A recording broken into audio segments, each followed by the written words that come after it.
नमस्कार दोस्तों, मार्च 2026 में USCIRF का एक रिपोर्ट आता है जिसमें इंडिया को अमेरिका से कंट्री ऑफ पार्टिकुलर कंसर्न देश घोषित करने की सिफारिश की जाती है, क्योंकि इंडिया के अंदर रिलीजियस फ्रीडम का उल्लंघन लगातार बढ़ता जा रहा है। रिलीजियस माइनॉरिटीज और उनके पूजा स्थलों को लगातार टारगेट किया जा रहा है और सरकार इन सब को बेफिक्र होकर देखी जा रही है। रिपोर्ट में यह भी कहा गया कि इंडिया की agency research and analysis wing और RSS पर एक्शन लिया जाए और उनके एसेट्स को फ्रीज किया जाए और अमेरिका में उनकी एंट्री पर बैन लगाया जाए।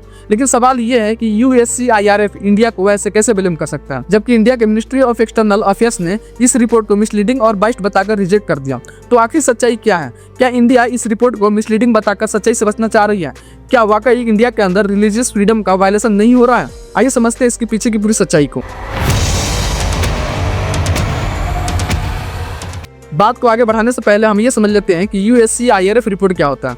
USCIRF का मतलब होता है United states commission on international religious freedom. ये US गवर्नमेंट की एक इंडिपेंडेंट कमीशन है जो दुनिया भर में रिलीजियस फ्रीडम की सिचुएशन को मॉनिटर करता है और देखता है कि किसी देश में लोगों को अपने धार्मिक स्वतंत्रता का फ्रीडम मिल रहा है या नहीं, और साल के लास्ट में उन देशों का रिपोर्ट बनाती है जहाँ लोगों का रिलीजियस फ्रीडम वायलेट होता है, और फिर ये US गवर्नमेंट को रिकमेंड करती है कि किस देश के खिलाफ क्या एक्शन लिया जाना चाहिए। ये खुद कोई एक्शन नहीं लेता बल्कि गवर्नमेंट को ओनली रिकमेंड करता है। अब आते हैं हम अपने असली मुद्दा पे। USCIRF का जो ईयरली रिपोर्ट प्रस्तुत किया गया है उसमें क्लियरली लिखा है कि 2025 में भारत में धार्मिक स्वतंत्रता की स्थिति लगातार बिगड़ती गई।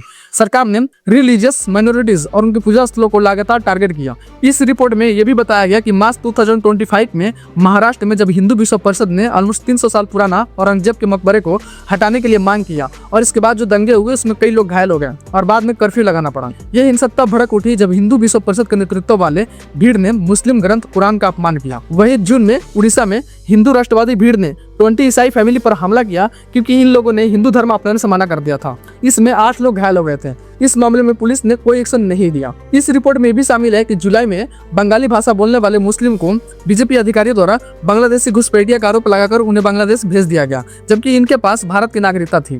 अक्टूबर में महाराष्ट्र में कई हिंदुओं को ईसाई धर्म परिवर्तन करने के आरोप में एक अमेरिकी नागरिक जेम्स वॉटसन और 2 भारतीय नागरिकों को गिरफ्तार किया गया।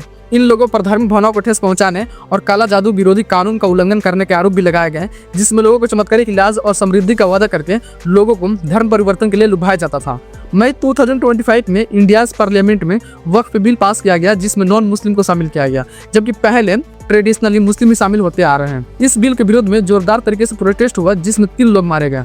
ये सारी घटनाएं जो 2025 में हुई, USCIRF ने अपनी रिपोर्ट में मेंशन करके US गवर्नमेंट से सिफारिश किया कि इंडिया को कंट्री ऑफ पार्टिकुलर कंसर्न यानी विशेष चिंता का देश घोषित किया जाए, क्योंकि इंडिया के अंदर रिलीजियस फ्रीडम का वायलेशन लगातार बढ़ता जा रहा है और भारत सरकार इन सारी चीजों को आसानी से सहन करता है। इस रिपोर्ट ने देश में हो रहे रिलीजियस फ्रीडम वायलेशन के पीछे रिसर्च एंड एनालिसिस विंग और RSS को जिम्मेदार माना, इसलिए चाहते हैं कि इन दोनों का एसेट्स फ्रीज कर दिया जाए और अमेरिका में इन दोनों का एंट्री बैन कर दी जाए और इस आधार पर भारत को हथियार बिक्री बंद कर दिया जाए। इस रिपोर्ट को मिनिस्ट्री ऑफ एक्सटर्नल अफेयर्स ने बाइस्ड और मिसलीडिंग बताकर खारिज कर दिया। MEA कह रहे हैं कि इस रिपोर्ट में ग्राउंड रियलिटी को नहीं बताया गया।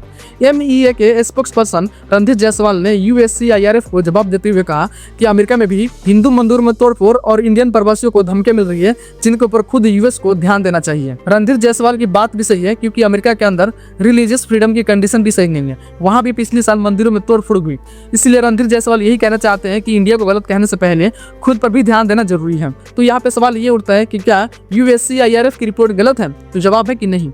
MEA का कहना है कि इस रिपोर्ट को बाइस्ड और ग्राउंड रियलिटी के साथ जारी नहीं किया गया। तो ये बातें कहाँ तक सच है मुझे नहीं पता, लेकिन इस रिपोर्ट में जो भी बातें मेंशन है वो सब घटना पिछले साल 2025 में इंडिया के अंदर घटित हुई, जो ये डिफाइन करता है कि इंडिया के अंदर रिलीजियस फ्रीडम का वायलेशन होता आ रहा है। चाहे ईसाई हिंदुओं का धर्म परिवर्तन करे या हिंदू ईसाइयों का धर्म परिवर्तन करे या फिर रिलीजियस माइनॉरिटीज और उनके पूजा स्थलों को टारगेट किया जाए, लेकिन देश के अंदर धार्मिक स्वतंत्रता का उल्लंघन तो हो रहा है।